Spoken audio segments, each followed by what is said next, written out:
Okay. Benvinguts, benvenidos. Welcome everybody.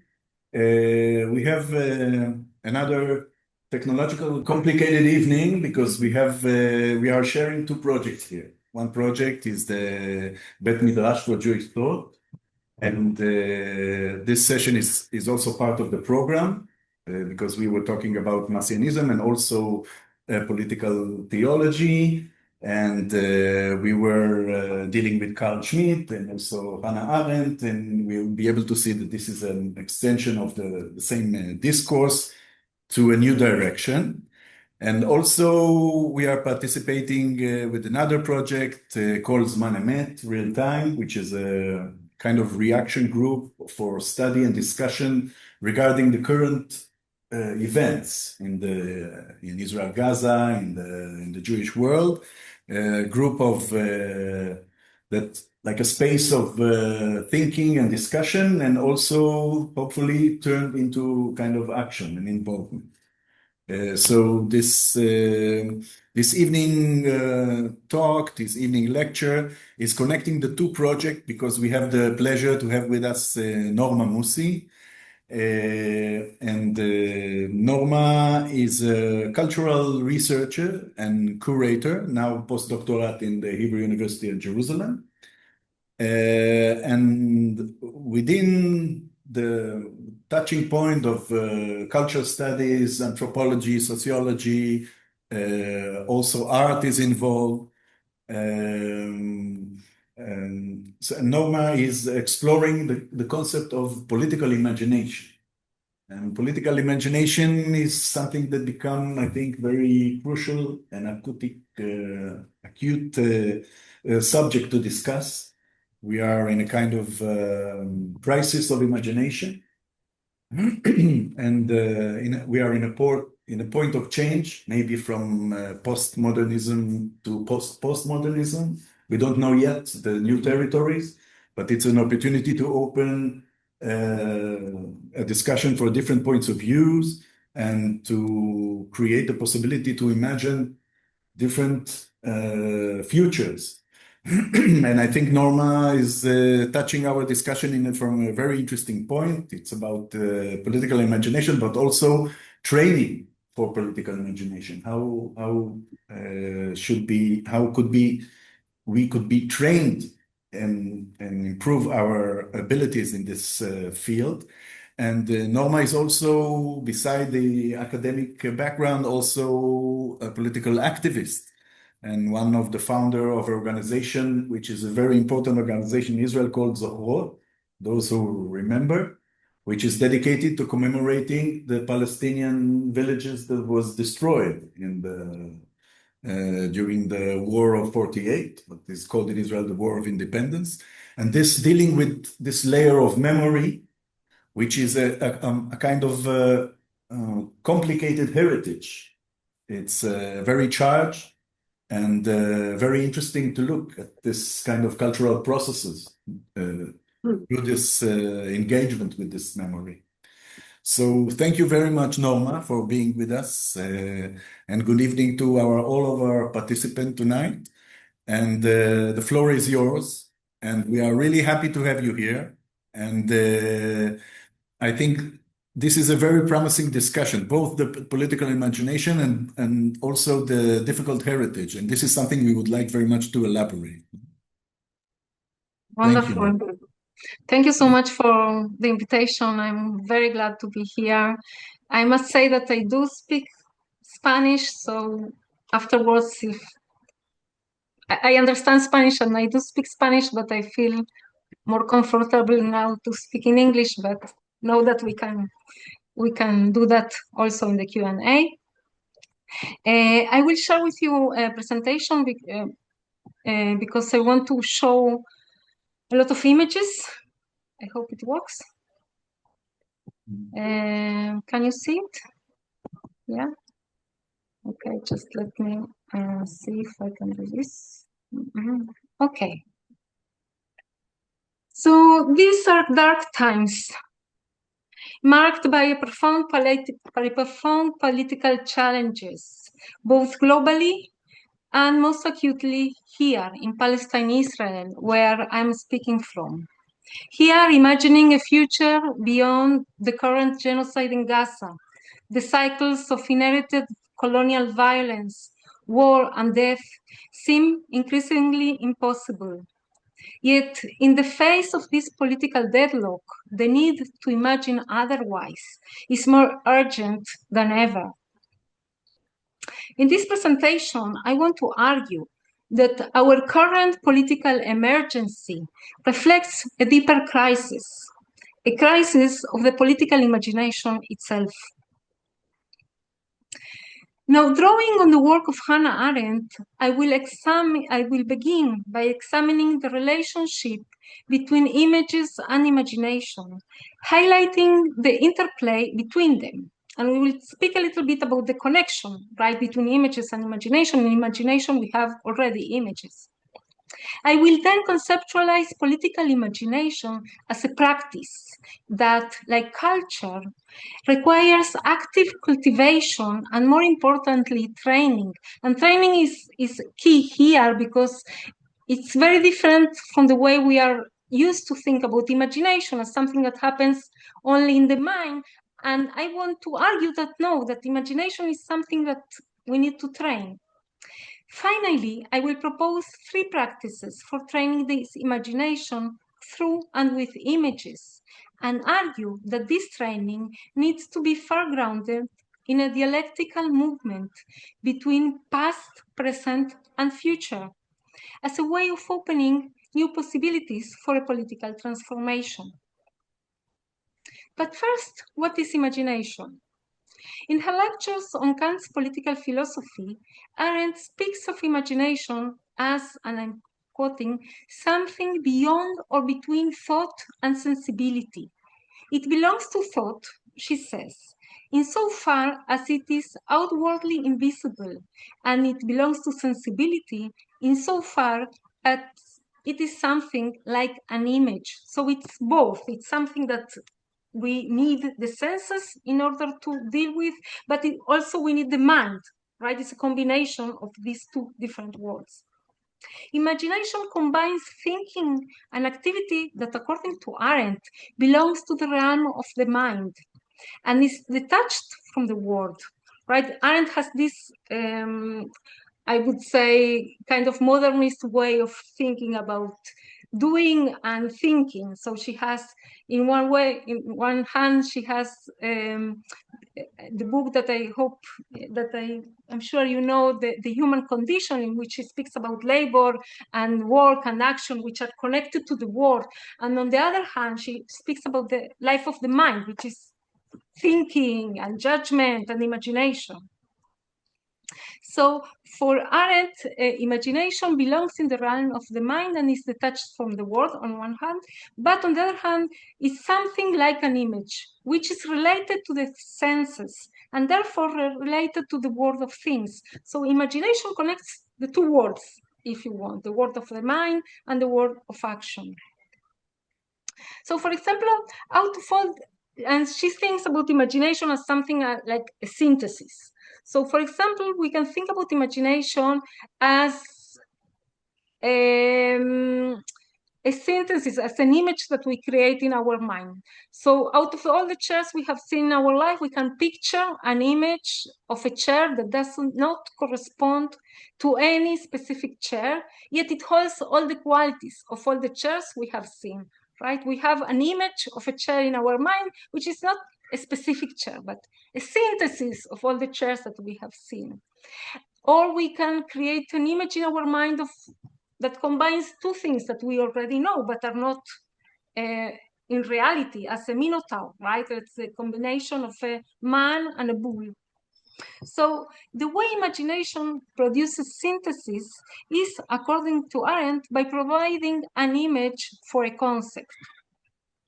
And we can speak more about it afterwards. So imagination, as the etymology of the word suggests, and as Arendt understands, is, as I said before, intimately related to images. Now, let's for a moment think about images. What are images? And how we use the word image. And I think it's important to pay attention to this because we use it to describe very different things. And I'm here speaking with W.J.T. Mitchell from What is an Image? So think, for example, we use image to speak about pictures, right? About statues, about designs. But we also use the word image to speak about mirrors, about projections, about appearances, about dreams, right? Memories. I have an image of my grandmother's house in my head, right? It's an image. It's not sure that it's the way it was, but I have an image of it. But also I have an image in my dream, right? An idea can be an image, but also we have verbal images. For example, a metaphor is an image. A description creates an image in our mind. A story can create an image in our mind, right? So images are very complicated, and we use the word in very different ways, but we use the same word. And it's interesting to think about it, how we use the word and how it works in the language. And I think it's the same in English, in Spanish, in Hebrew. We have dimuy, we have imagen, we have image, right? So images are important to understand imagination. We need to understand how images work in order to understand how imagination works. But they are also important for politics. Images create a link between politics and imagination because much of how we experience politics today happens through images. And I'm not only speaking about the images that we see in our cell phones or in television, but when we engage in politics, we create images of places, of futures that we can share with others, right? I have an image for a future in which Palestinians and Israelis will live together in peace, for example. So I have this image in my mind, and it's an image, it's not part of the reality, but when we have common images, we can start working together, right? We have something in common, we share something. So images have power. They can illustrate the past, represent the present, and envision a future. Yet the images, we have to remember, are slippery creatures and very ambiguous also. Their meaning constantly changing, right? According to how, when, and where they appear. And of course, how they are framed by the archive, by the state, by the television, but by an history book, or even in a museum. So, for example, let's take this image by Nahum Gutman. Nahum Gutman is one of Israel's most known artists. He's considered to be the artist of Tel Aviv, who pioneered what is considered to be an Israeli unique style, and he even has his own museum in Tel Aviv.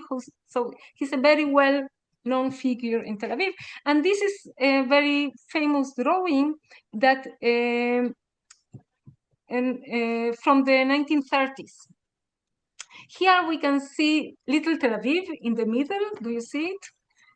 Do you see my yes mouse? Yes, we can. So this is little Tel Aviv in the middle, and here we see Jaffa right in the left. Tel Aviv is seen growing out of the sand, while the dense neighborhood of Manshie, which we can see in this photograph from the same period and is stretched between Jaffa and Tel Aviv, disappears completely from the drawing. So here you can see in the photograph the minaret of the mosque, and you can see here also the minaret of the mosque. So Gutman was looking, this was the angle that he was looking at, but for some reason, he erased it completely Manshie. Well, Manshie was there, right? When he was drawing, the neighborhood of Manshie was there, and it was very dense, and it connected Jaffa and Tel Aviv, actually.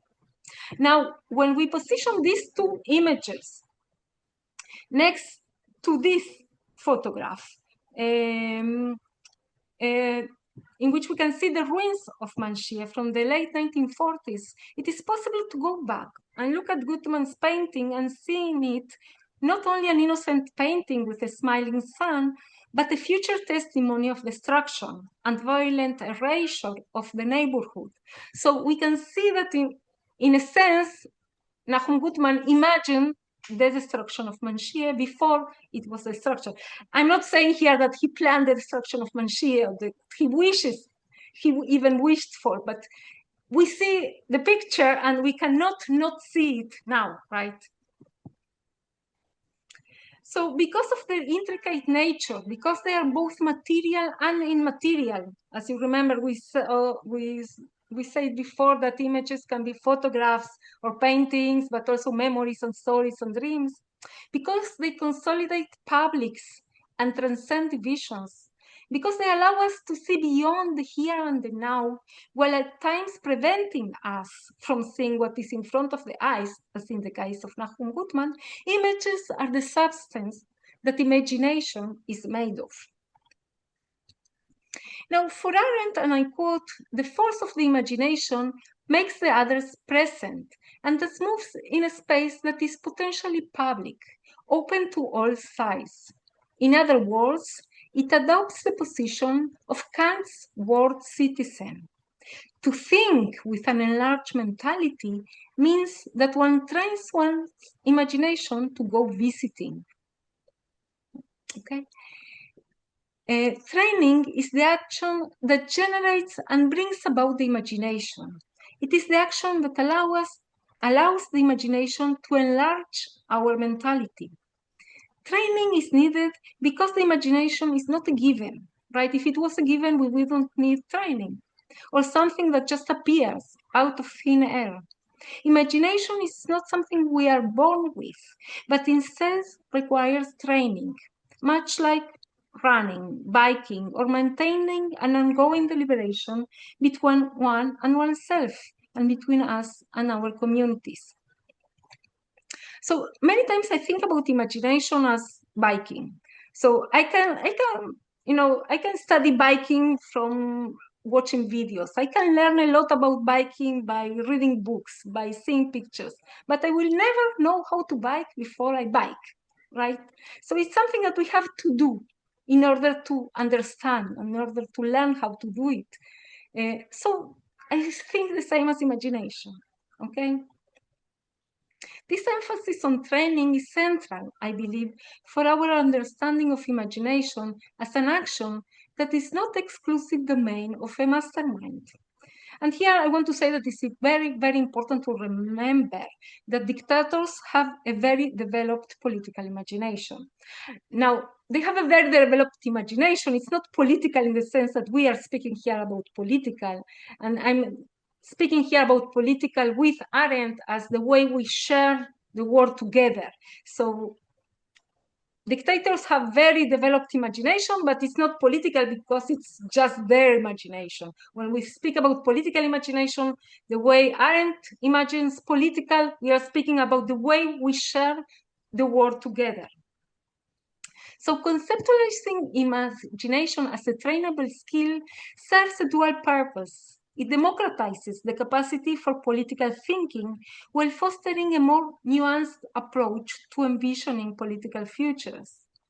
Unlike grand ideologies that offer blueprints for imaginary futures, viewing imagination as a practice acknowledges the need for ongoing critical re-evaluation of past convictions. It also encourages continuous learning that remains responsive to changing circumstances and diverse perspectives, ultimately keeping political imagination dynamic, humble, and grounded. And I think also that political imagination needs to be grounded in a specific place. So importing political imaginations from other places is something that we learn from colonial practices and imperial practices, and it's not how political imagination should work. Political imagination in the framework that I am trying to develop here needs to be grounded in the specificity of a place and the people that are going to live through this political imagination. So if I imagine how people in Barcelona will live without paying any prices for this imagination, it's not political imagination, right? It's an imagination that is closer to an imperial imagination or to colonial imagination. So people in the United States cannot imagine and dictate how we will live here in Palestine and Israel, because, right, here are the people that need to imagine their own future. So the grounding in the place, in the past, in the traditions, in the languages of a specific place is very important for political imagination, the way I understand it. So Arendt urges us to train the imagination, but doesn't say how. So what I want to do today is to suggest 3 practices for training the imagination with and through images. Unlearning the past, adopting an activist approach to the present, and envisioning alternatives for the future. So what do I mean by unlearning? Unlearning means to learn a different history than the history one grew up with, and to learn a new history one already knows, by asking questions about what we know, what we do not know, and about the mechanisms that create maintain, and generate this knowledge. In her book, Potential History, Unlearning Imperialism, Ariela Aisha Azulay suggests unlearning as a mechanism of refusal, a mechanism to resist and oppose the violence of imperialism, by searching, claiming, and restoring what was robbed, looted, and ruined. Unlearning the past does not mean to forget or erase the past, but to rethink it through critical eyes, questioning the evidence of the undeniable, and exercising judgment towards the obvious, towards the way things are, right? For Israelis as myself, unlearning the past means understanding the history of the place, not through the framework of a national movement, the Zionist national movement, but through the perspective of the Nakba. Nakba means in Arabic great calamity or disaster, and it refers to the destruction of more than 500 localities and the expulsion of 750,000 Palestinians who became refugees during what Ilan Pappé has termed the ethnic cleansing of Palestine in 1948, and now we should say the first ethnic cleansing in Palestine. There are different strategies for unlearning this history. So reading a book is one strategy, but there are others. And I want to present different strategies today for unlearning in the past. Digital cartography, for example, offers one way of doing that. So iReturn is an app, like you can download it in your phones. It's a digital navigation app that allows users to visit places that are not marked on Israeli official maps and are not marked in the space, right? So localities of Palestinian villages that were destroyed during 48 or after 48, and they are not part of the place, but through this app you can learn about them, and more importantly, you can get there. So these places were depopulated and sometimes completely destroyed after 48. Like other digital maps, iNakba uses layers of language, of knowledge, and of spatial history. The use of layers allows us to practice unlearning the past without erasing the present, right? Because on the map, on the app, we see both. We see the present and we see the past. That is to see both the presence and the destruction of the Palestinian space as part of the Israeli space, but also to practice imagining ahead and asking what layers can we add to the place. So taking the methodology of the digital cartography, thinking about layers, try to think about them in the space. What would it mean to have a layered space? We don't have one in here, but we can hope for. So another strategy for unlearning the past is looking for stories of people that are not part of the hegemonic history or that were completely erased from the history. So for example, Asher Tzvi Hirsch Ginsberg, the founder of cultural Zionism, is a very well-known figure in Zionist history, very well known mostly by his nickname Echad Ha'am. He was a key figure in the Zionist movement, but he opposed Herzl's position on the Zionist movement. In 1891, following a visit to Palestine, he wrote a detailed report stating that the place was actually inhabited and that cultivated lands and settlements could be seen all along its entire length. So the place was not empty, right? An empty land for the story of an empty land.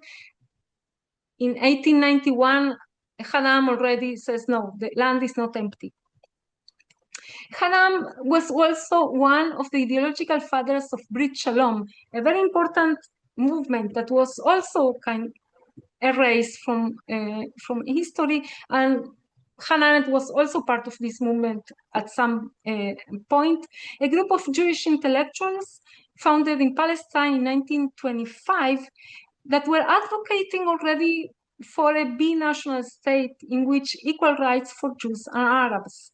So the idea of a binational state was born together with the idea of the Zionist state, if you wish.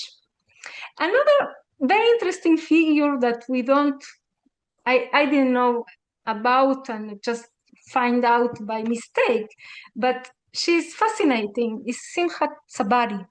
She was born at the end of 1913 in Neve Tzedek, which is a neighborhood that was actually next to Manshia, was very connected to the neighborhood of Manshia, which we saw the photographs before. She grew up in a very religious home. Her parents came to Israel from Yemen, and she attended an elementary school for girls, but at some very early point, she joined the Communist Party. At the end of the 8th grade, she went underground due to her communist activities. Part of them were bombing, putting bombs in the mandatory offices. In 1930, at the age of 17, she was sent for an academic studies at the Communist University of Eastern Workers. And in 1933, she returned to Israel and became a dominant figure in the party. At the age of 21, she became the first woman on the Central Committee of the Communist Party and led it along with her partner, Radwan El-Hilu. Her partner was Palestinian. They were living as a mixed couple in the 1930s in Jaffa. And I want to say they were not the only one. From the moment I found about her history, I started looking for other histories, because from the segregated reality in which we live today, it's impossible to imagine that this other reality in which there were mixed couples living in Jaffa and in Tel Aviv and leading together the Communist Party. It was really a revelation for me. And her history it's one of these histories that are not part of the Zionist story, but are very important because they show us they show us a kind of a junction in which things could have developed differently. They show us that there were other options, other ideas, other people that thought differently all along from the beginning. So unlearning the past is crucial for training a political imagination, because the ways in which we understand the past project itself in how we experience the present and envision the future. Dismantling the uniformity of the past and rethinking its chronological, linear narrative is useful for questioning the historiography of the past, put ourselves in the shoes of different historical subjects, and ask what other alternatives were open in different historical moments. Where are the roads now taken? Now, thinking about political imagination, not only as a mental activity that takes place in the mind of an individual, but as an activity generated with others, suggests the process of imagining is a process that does not take place before an action, but is part of it. It is a process actually developed through actions. And this is also important because when we think about imagination, we think, okay, I will imagine the future of Israel-Palestine. I have an image in my mind, and then I will work to make it true. But sometimes imagination is something that develops through actions. As I start to work towards this image, this image changes in my mind. It doesn't stay the same. And I think that activism teaches a lot about how we change in changing circumstances, and also how to imagine with others. So there is another aspect also in which activism helps us to train a political imagination, it is in the understanding that activism requires presence. Activism reminds us that political imagination is an action that takes place in the present, yes, in this very moment, since the past is no longer here and the future not yet. This is a practice that trains us to enlarge the present, right? Arendt speaks about enlarging our mentality. I want to add to it that we have to enlarge the present moment. And in this sense, it rescues us from the burden of the past and the anxiety of the future. In what follows, I want to share with you a few images of activist interventions that take very, very different forms. And I want to also to ask you to pay attention to the images that are created through these interventions. So, Bridging Memories was an activist intervention in which body-size photographs of Palestinian refugees living today in a refugee camp in South Lebanon, well, yeah, it was in 2008, the project, were posted by Israeli activists in the place from which they were expelled and photographed again. So can you see it's a photograph inside a photograph? So here we have the photograph, for example, of Ahmad Salim al-Khatib, which is posted in Ras El Ahmar, which is today Kerem Ben Simbra. It's the place from which he was expelled in 48. Actually, this image is very interesting and also very moving because Ahmad Salim al-Khatib died after the first photograph was taken and before the second photograph was taken. And one of his last wishes was to be buried in the cemetery of his village, which of course he could not. But in this image, the activists, they carried his image to the cemetery of the village, to the ruins of the cemetery, and then photographed again, in a sense, trying to fulfill his last wish.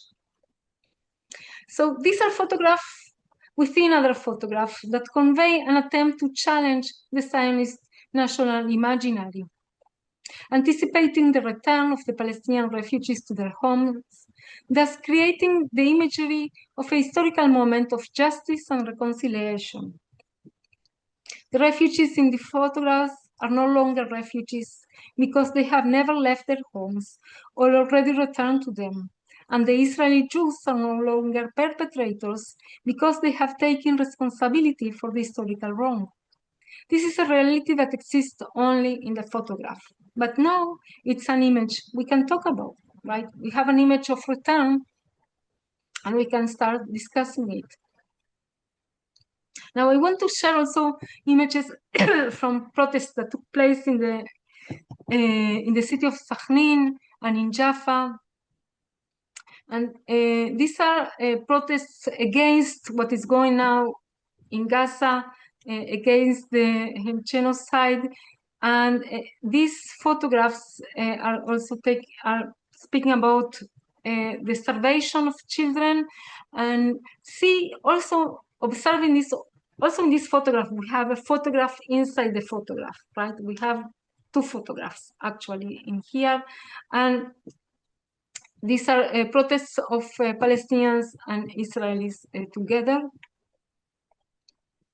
Also here, in these photographs, activists are also some artists marching towards the fence, towards the Gaza fence to protest against the genocide and in solidarity with the Sumud flotilla that was arriving to the shore of Gaza. Those are photographs by Oren Ziv, who is creating the activist archive, I think. These are photographs. Another way of activism is what is called activists that are joining Palestinians during the harvest of the olive trees, trying to protect them against the settler violence, which is escalating in the last months to terrible amounts of violence, incredibly. And sometimes the way to act is to refuse. These are young people who are refusing now to enlist to the Israeli army and were sent to jail, actually already, for refusing the mandatory conscription. So we saw before Ido Ilam and Saul Bechar, and here it's I forgot her name. Ela Keidar, of course. And here we have, I wanted to show you the protest that is, they are not alone. So they have a community that is supporting them, but they are doing a very brave thing now. Their activism is actually refusing to become part. So activism foregrounds political imagination in the present, in the public sphere with others, as part of a collective. It is a practice that creates new knowledge, that connects political imagination to habits and skills, translating abstract ideas into practical actions. And also I should say that its activism reminds us that political imagination is something that can be dangerous, right? The activists that are refusing, they are going to the jail. The activists that are in the West Bank are also enduring the violence of the settlers and the violence of the army. So political imagination can be also something dangerous. Activism requires to take into consideration differences and changing circumstances, and therefore it requires flexibility and compromises. Now, the last practice I want to suggest for training a political imagination is based on envisioning different futures.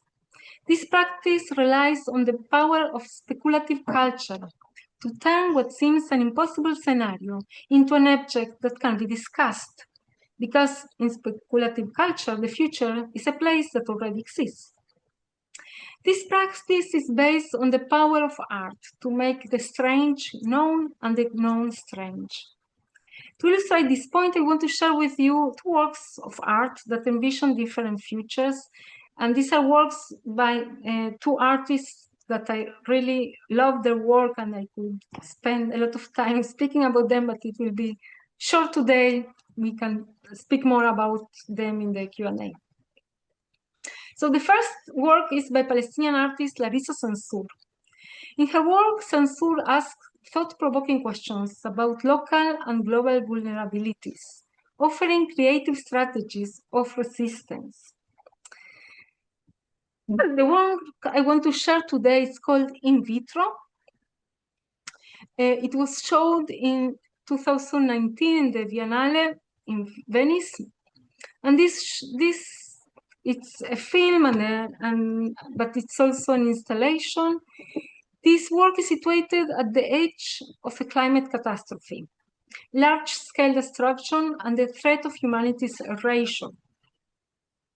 Using science fiction tropes, the film moves between scenes of the past, fading memories of the last days before the apocalypse, featuring the city of Bethlehem, and I must say that Larissa Sansour herself comes from Bethlehem, and the present that takes place in a concrete bunker, where a scientist has created an underground orchard using heirlooms native seeds collected in the final days before the apocalypse. So we have, most of the film is a dialogue between a scientist, an old scientist, and which we imagine to be a younger scientist that is supposed to take up her role in cultivating this orchard in the bunker. But not only seeds of plants are growing in the orchard, in the bunker they are growing also children, clones actually of children lost to the disaster, that are engineered to embody memories that do not belong to them. So here we see the young scientist that we see afterwards in the film, and we understand that she's the daughter of the older scientist that was killed in the apocalypse. And here we have her clone. And her clone, as a clone, she has the memories of the daughter that is already dead, because she was born in the bunker. So she doesn't have the memories of the city of Bethlehem as a living memories, but they are her memories also. So in this film, she's questioning a lot, what does it mean to remember and how we remember. So the second work I want to discuss is by Israeli artist Yael Bartana. Yael Bartana was born in Israel and has spent 3 decades building an art practice that excavates and inverts national mythologies. In her work, she appropriates Zionist visual rhetorics, subjects its iconography to radical reversals, to ask how can we read Zionist images against their grain. So I want to speak today about her work, Light to the Nations, or Lagoim,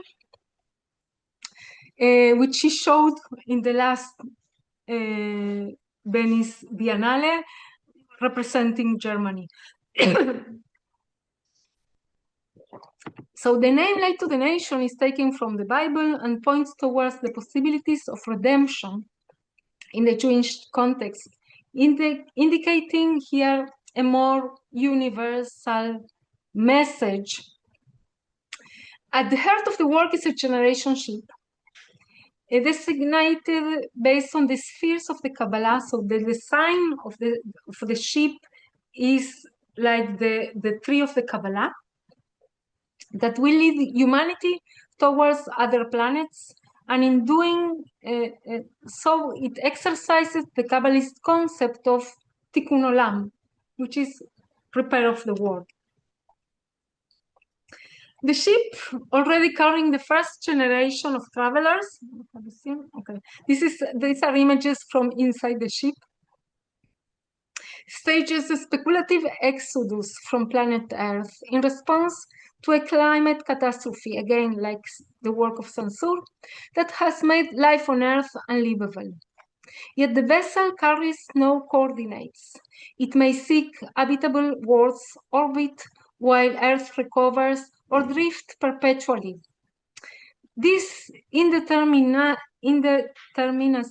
is not a narrative weakness. This is a theoretical precision. It represents actually provocation, a call to think.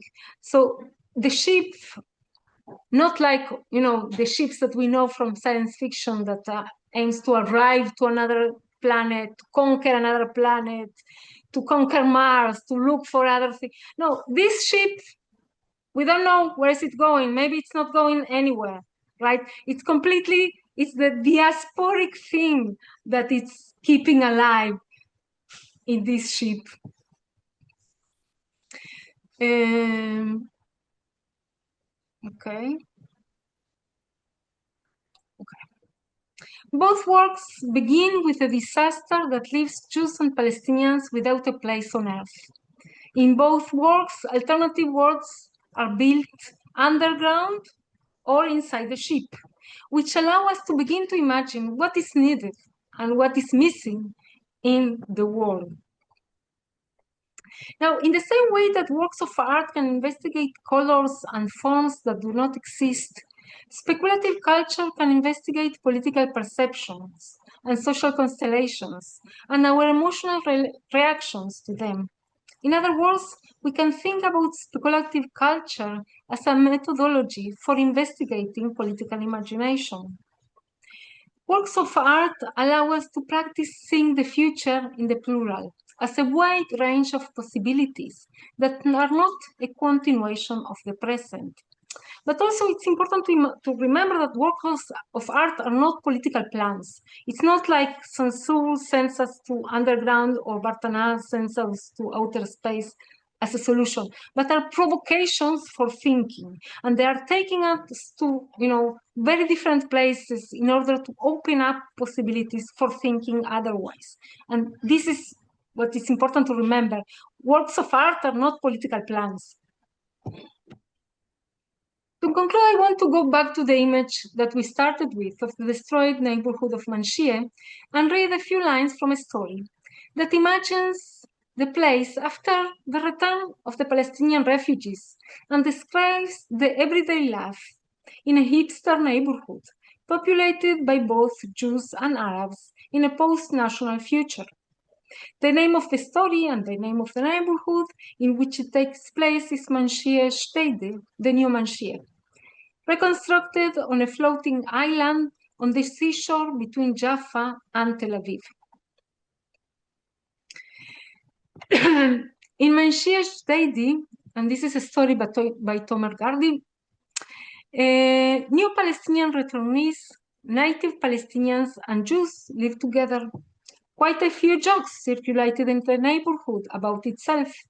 The Jews said, smiling, "This is not what we had in mind when we said that the Arabs would throw us into the sea." The Palestinians, on the other hand, were resented.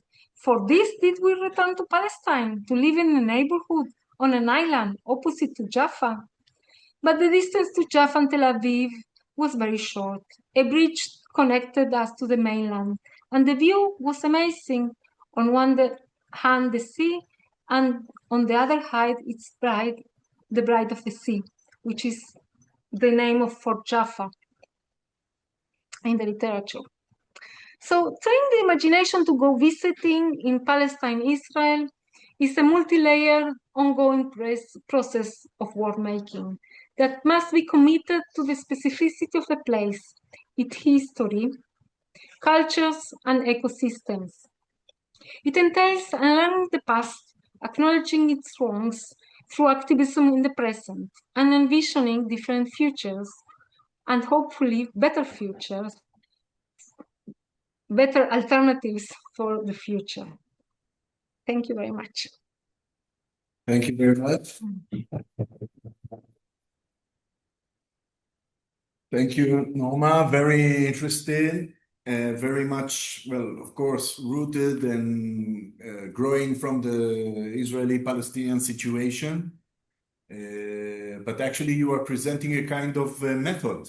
And I'm also curious between me and myself how this method could work in other sites with other topics. And I find it really fascinating. I think it's the time we'll open it to questions and comments. So if you have an idea, I'll turn on the lights.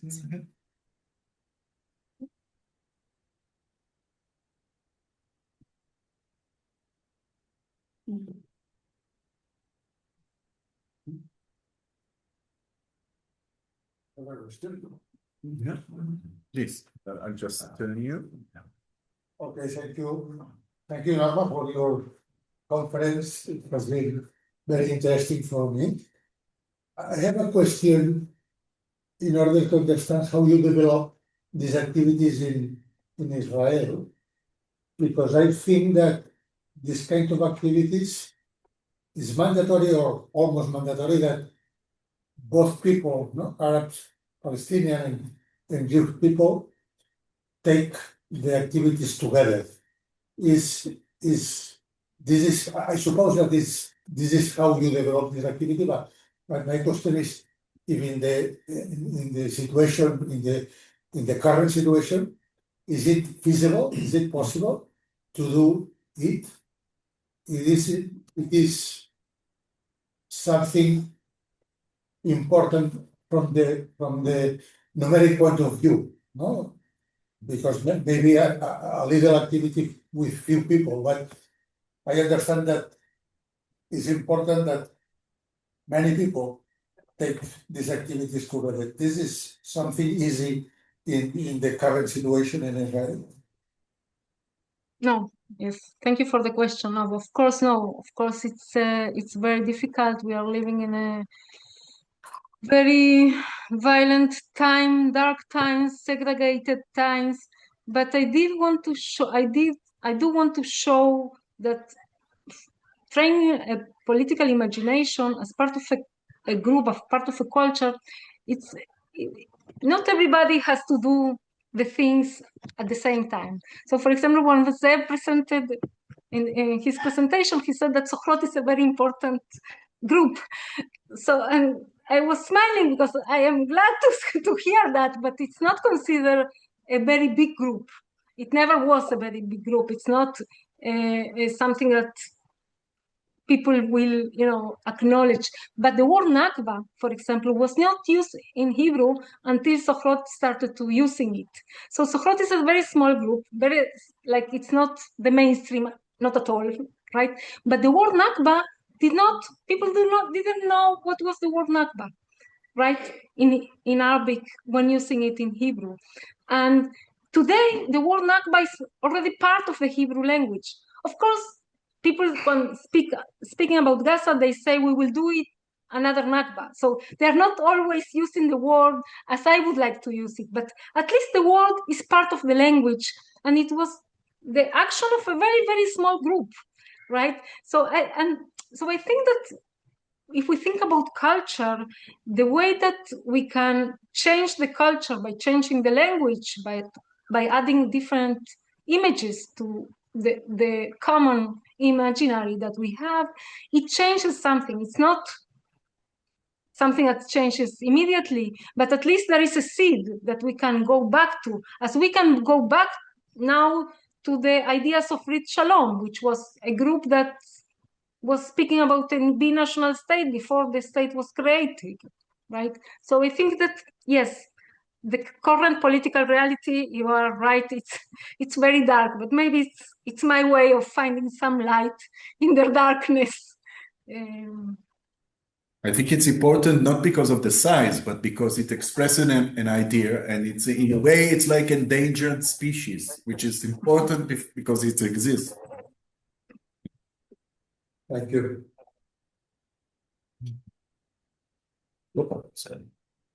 Questions, comments? Yes. There is thank you very much for the presentation, Norma. My question would be around, as long as you are in contact with different artists that explore different languages and experiences and transforming them into pieces of art or communication, as long as art becomes public, becomes something that can be visible or made visible, what can tell you us about the sources of, let's say, inspiration or investigation, artists who aspire to be connected from different communities or, as you say, from a multi-layered experience. How would you describe this shared community of, let's say, inspiration? Does the question make sense to you? I'm trying to understand. So you are asking about the inspiration of the different artists. They don't know, they don't work together. I combine them. They help me to think, but they don't think together. They are two different. Actually, I have this idea that in other words, as long as the final result is action, and action demands public space, which can be shared, right? So maybe you have replied the activity is to connect all those experiences, right? Yeah, I think that if we think about the artists, the idea is to provoke experiences also, not just to share with us experiences, because these are things that never happen. There is no ship and no bunker. but not spaceship that it's called Light to the Nations, but it's a provocation. It helps us to think. And specifically the work both of Sansura and Bartana, they are very much connected to the past. So they use the past in order to envision the future. They go back. So Bartana deals with Zionism iconography, and Sansur goes back to her past, to Palestinian past, and thinks through it. So I think that for me, they are both really interesting artists that are doing kind of science fiction, right? Thinking about the future, but they have to go back to the past. Like both of them are going back to the past in order to do this, their work. So I think it's very interesting for us also to learn how we imagine. Like we have to go back to the past in order to imagine the future. This is the kind of dialectical movement that I'm trying to speak about here. Thank you. It's interesting because Yael Bartana, this project is very science fictional, but she has like political fiction projects. Like if now she is representing Germany, I remember she represented Poland, and the project was building settlements in Poland. Zionist movement is going to reconquer Poland with settlements. So it's fascinating, this game, and it's exactly what you're talking about. You take the past and you mold it into a new, sometimes paradoxical possibilities. Actually, the work of this work was part of a trilogy, the work that you are speaking about, Zev, in which the first part was a Polish leader is calling to the Jews to come back to Poland. He's calling back the Jews he's saying to the Jews, come back, we need you. You were part of us. And now we need you. Without you, we are not the same. So it's a kind of, it's interesting because it's reversing Zionism in a sense. This is the word that Yael uses, Bartana uses. Yeah. Mijael, perdón, Mijael Gadish creo que quería intervenir. Mijael. Okay. Mijael, intervenir.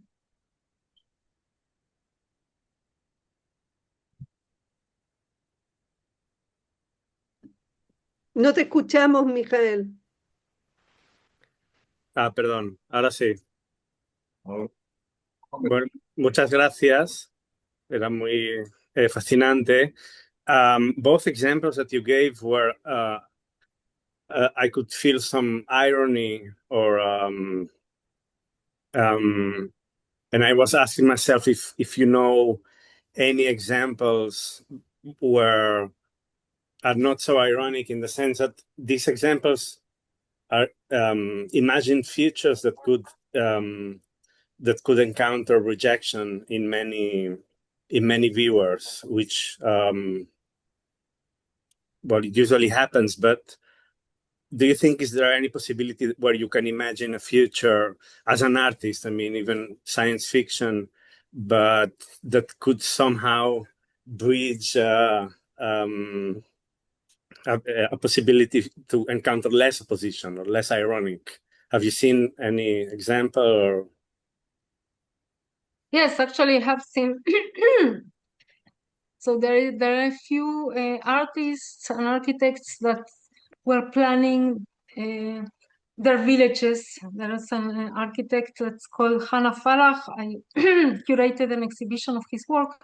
He's originally from Kufar Birem, which was destroyed. Actually, it was not completely destroyed, but is today it's a national park. So people were evacuated and expelled from the village, and most of the village was destroyed.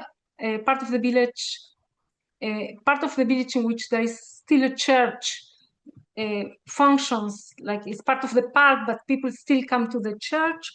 And he reconstructed the old village of Kufar Birem to become a modern place, like a place that people can live today, not like a village he did a project in which he reconstructed the village not as it was in 48, but imagine the village as a place that people could live today, people who are not agricultural workers anymore, who work in high-tech, who have two cars, who need Wi-Fi. So he kind of reimagined the village using what is left from the village, and incorporating it as part of a new village that can be, that can be seen today.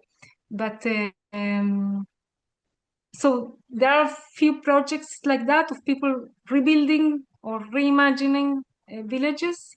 There is an artist from Gaza, actually, who imagined a metro in Gaza, right? Which is something that we can not imagine with all this. But imagine there is a metro in Gaza, right?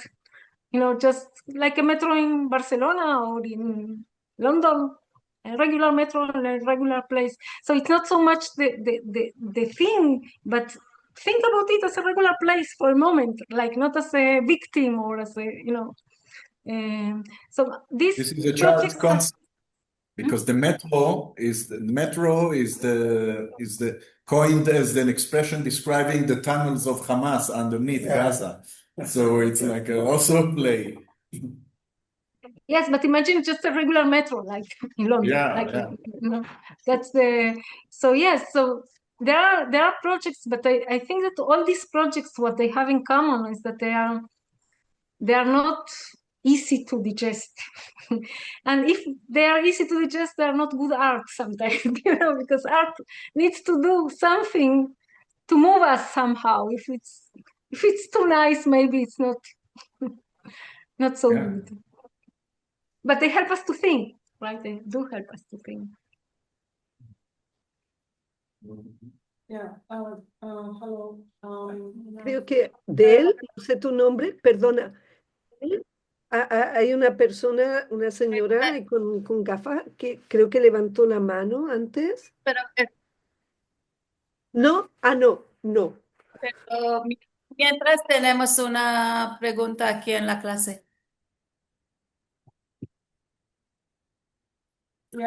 Thank you very much for your presentation. I would like to ask, how do you understand the concept of political, and what does it mean for you, and what makes an imagination political? Thank you. Well, thank you for the question.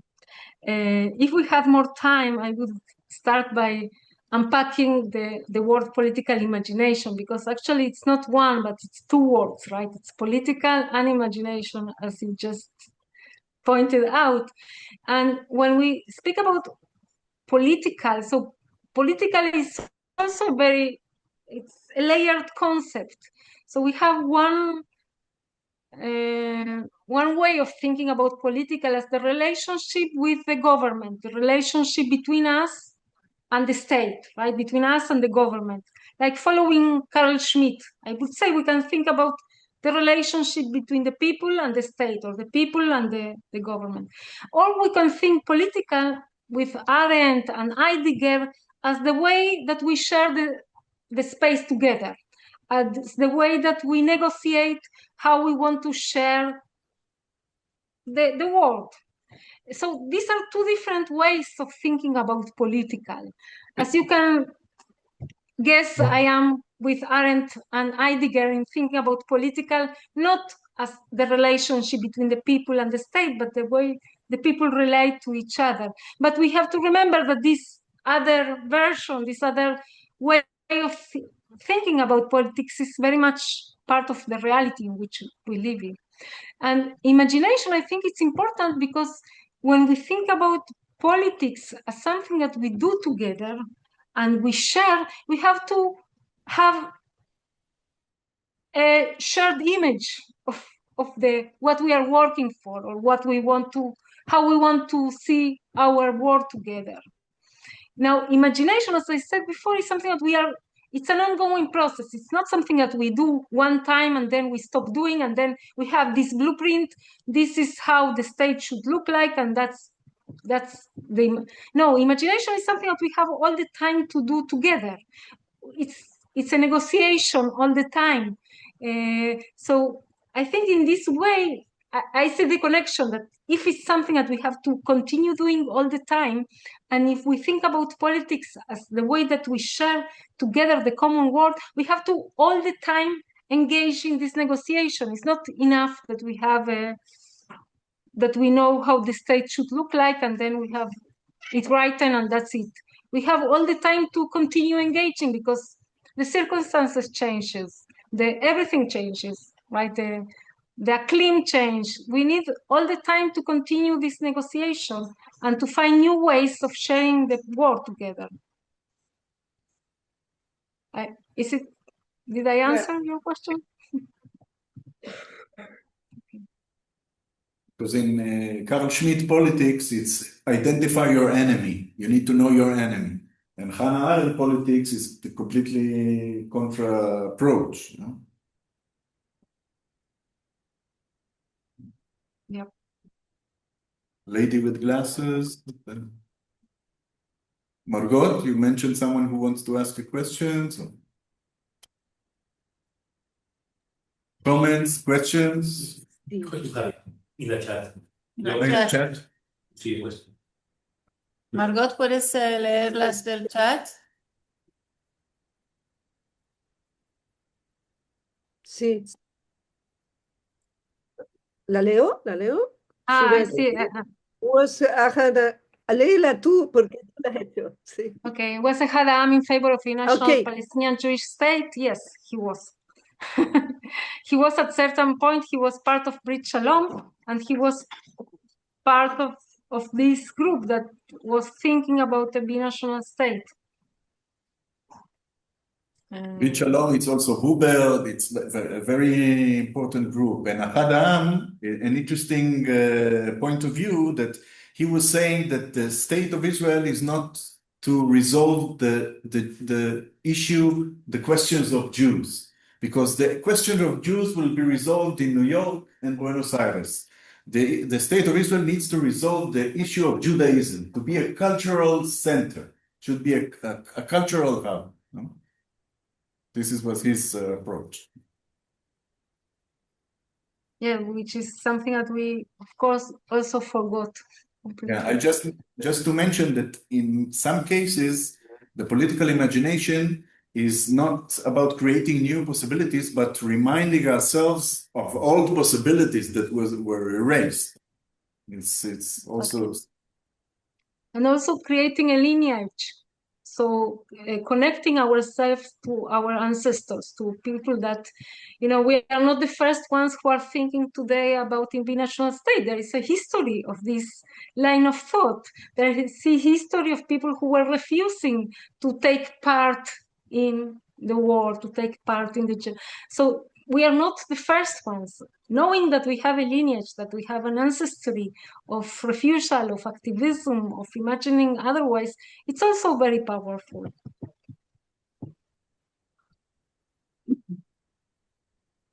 I would like to comment something. First, to make a connection to what Michael Gadish mentioned about the irony and the two examples of the artworks. And in response to the other examples that you brought up, which one was the metro and the other one was the actualized village or modernized, I think that painfully enough, these two examples also are charged with irony if we just read them in a very superficial way. But it's, I think it's part of the pain of the whole situation, that imagining normality is just read is avant-garde. Is avant-garde and like unacceptable to imagine almost. That's for first thing. And also, I think it's not a coincidence. I mean, the two examples of the artworks that you brought are very much from the same family, let's say, or from the same genre. They're both like futuristic. I mean, I see a very strong linkage in these practices. Also, the fact that they were both in the Venice Biennale maybe makes them the presentation, or I mean, a certain level, which is a very closed discourse, and maybe the imaginative part of the political imagination I would like, in a way, to see it more open source and not as a closed narrative to such extent. Like almost like a movie or like a synopsis that is very subscribed to us.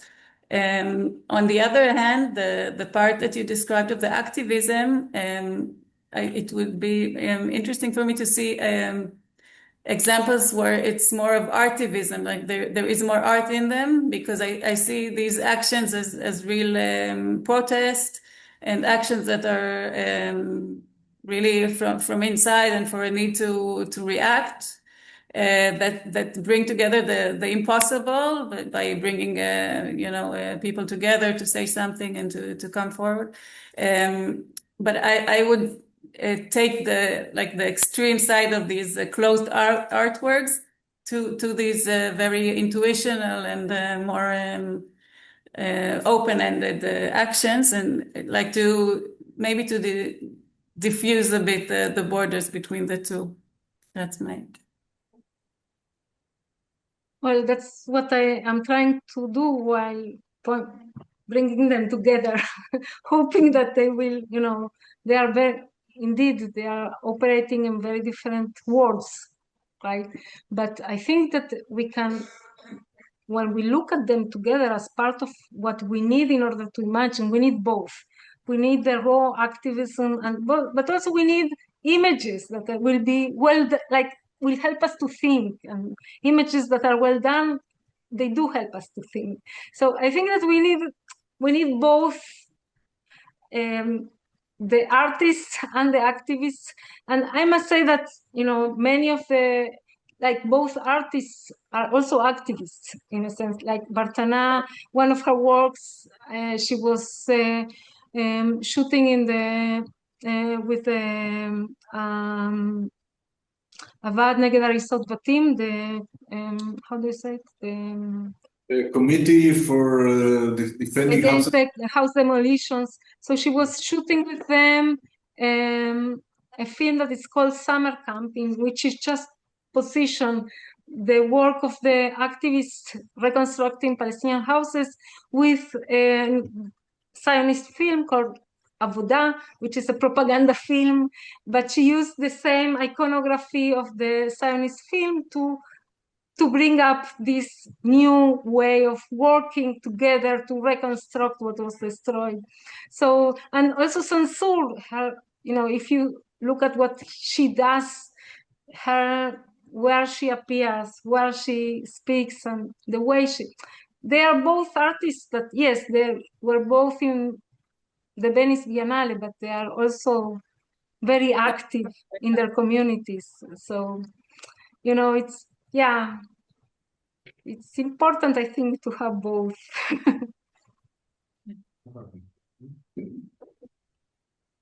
Thank you. There's another question. Yeah. Hi, Norma. Thanks for the speech. I was having the perception that more and more these activists, the movements are a sort of resistance, are a sort of dissidents, and they are a minority in the actual situation. And my question is, we talk about imagination, political imagination. How do you imagine politically Israel in 5 years? I mean, do you think that some people say that what's going on now is the truth, maybe bring something better, or it's just a stop of the game and it's continue the same way? So it's difficult to understand it, but just if you have a vision for 5 years using this imagination tool.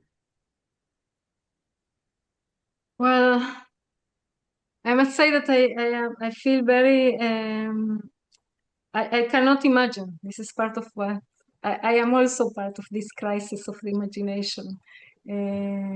Because right now it's very difficult for me to imagine a future here. Really, very, very difficult. So I am completely in the crisis. In 20 years? Not 5, 20. In 20 years. It's more easy. It's more easy. If you think in 20 years in the future, 5 years is tomorrow. But 20 years, maybe one generation, no? For the I next think that, generation, no? when the days that I want to be, I have two kids, so I have to be optimist. I try to be optimist. So I try to remind myself that people change very quickly. That, for example, people stopped, like, for example, when I was young, I remember everybody was smoking everywhere, right? Smoking everywhere, all the time, every place. And a few years now, nobody's smoking. Even if I go out with a cigarette, I feel like I'm doing something wrong, right? You're not allowed to smoke anymore. So something changed, and it's a big change. A lot of people changed and suddenly stopped smoking, and smoking became something that people do not do anymore. And so I want to think about this, or think about technology. When I didn't have a cell phone when I was growing up. I didn't know where my mom was. I didn't know where, I just had to come home and use the phone. So we know that we are living through very radical changes if we think about smoking, technology, even the climate. And we adapt and we change. So when I want to be optimistic, I think that, okay, we change, people change very quickly, and we can change also here. Israelis can change, and we can live differently with Palestinians. But other times when I see violence, and after, reading a lot of Arendt, I know that violence is something that once you start using it, you cannot stop. You always need more violence, because in order to stop violence, you need to change the system, right? If you want to keep the system going with violence, you always will need more violence. And then I'm thinking that maybe I will come and visit you in Barcelona. Good. Yeah. Good. Yo quisiese decir algo, sí.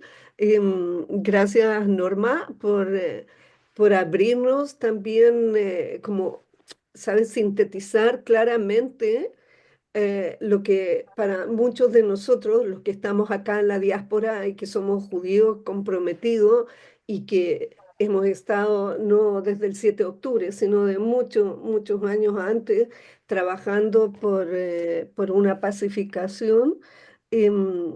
Pero claro, sentimos que en este momento estamos atrapados entre un pasado que no se desaprende, porque si bien muchos activistas, muchos movimientos trabajaron en ese sentido a nivel educacional, en escuelas, hay grupos, etcétera, a partir del 7 de octubre el tema de desaprender el pasado creo que quedó absolutamente clausurado.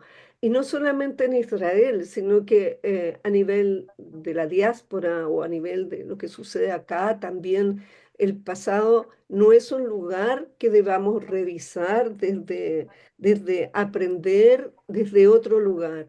Y luego, claro, está el tema de la imaginación. ¿Qué hacemos con este presente y este futuro? Este futuro que, como tú dijiste, es súper difícil de imaginar. Entonces me gustaría que te refirieras específicamente al desaprender el pasado, porque creo que ese es el primer paso que debiéramos hacer para realmente abrir. Eso, gracias. Yes, thank you so much. It's such an important question, observation. Yes, I think that also imagining, and learning the past, you don't need anyone. You can start today by yourself. And I think that this is something that I learned from Sochrot, for example. When we started Sochrot, I didn't know anything about the Nakba. I have no idea. And so we started learning, like unlearning Zionism, right? Because I am a product of Zionism. And this is something that just by asking questions and starting to ask Palestinians, refugees, tell us your story, things that were not written. They were not written. Even Ilan Pape started writing, in the 90s. So I think that unlearning is something so important. Just by starting asking questions, it opens up really all the possibilities, not only the histories that were silenced, but also the possibilities that were not taken, the roads not taken.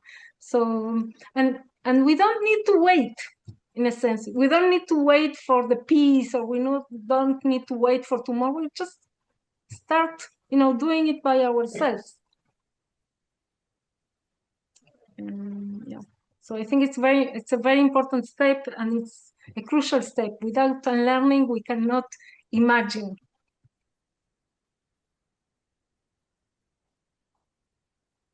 Other questions, remarks, comments?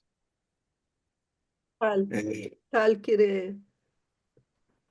Thank you, Norma. So I'd like to ask a question that maybe is a follow-up to Margot. If you would like to start unlearning today, maybe what are 2 books or 2 people that you think we should be reading now that can help us unlearn even this evening? Thank you, Tal. It's an important question. What to read? Where to start? So, of course, if we want to start thinking about this Palestine, so I really recommend Ilan Pape, The Ethnic Cleansing of Palestine, but also Ariela Aisha Azulay. She wrote several books from Palestine to Israel, for example. It's a small book, Civil Imagination. It's also another book that I would recommend. And always Arendt, just training the imagination with Arendt. She wrote about totalitarianism. She asked the questions that we should ask again today. What is totalitarianism? And how we live in dark times.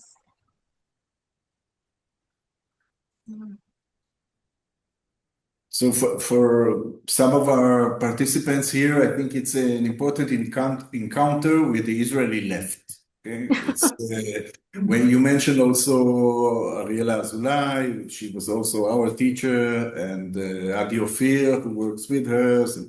So this is the Israeli, and Ilan Pepe, and so on. But sometimes you can see these ideas are linking to the mainstream. For example, there is this movie of 48, Remember and Forget, like an Israeli film that presents the 2 narratives, the Israeli and the Palestinian narratives of the 48 wars, through documents and personal testimonials. And this is a film was commissioned by the public Israeli broadcast. Then it was blocked by the government, and now it is released. And I think this is also an interesting opportunity to see. And I also recall, if you think about artistic interventions, also they have also a tradition. For example, in the 70s, when conceptual art was very much developed in Israel, we have the Metzer, the group of artists, Micha, they were digging the Tzivi Geva and also Micha Ullman, exchanging earth between the kibbutz and the Arab village. And so this is a fascinating time to remember and to bring into practice today. So if we don't have any comments or questions, we'll say thank you very much. I just want to say that there is a new film that is called Lod, that you may want to look at. It's a film by Rami Younes and Sarah Friedlander, in which they combine testimonies of the Nakba of Lod with animation. In the film, they kind of recreate what Lod could be like if there was no Nakba. And it's done with animation. It's a really It's a great film. It was, of course, banned in Israel, but if you will get in touch with Rami, I'm sure he will send you the link. So we'll just say that optimism, we can consider it as a merit, but we can see it also as an ethical obligation. No? So in that sense, in 20 years, I believe we'll be beyond this conflict and there will be peace because there's no other options. No? And there's a lot to be done. So thank you very much again, Norma. Thank you. For being here with us. And we'll continue with this discourse. Thank you, everybody. And until the next time. Bye. La próxima.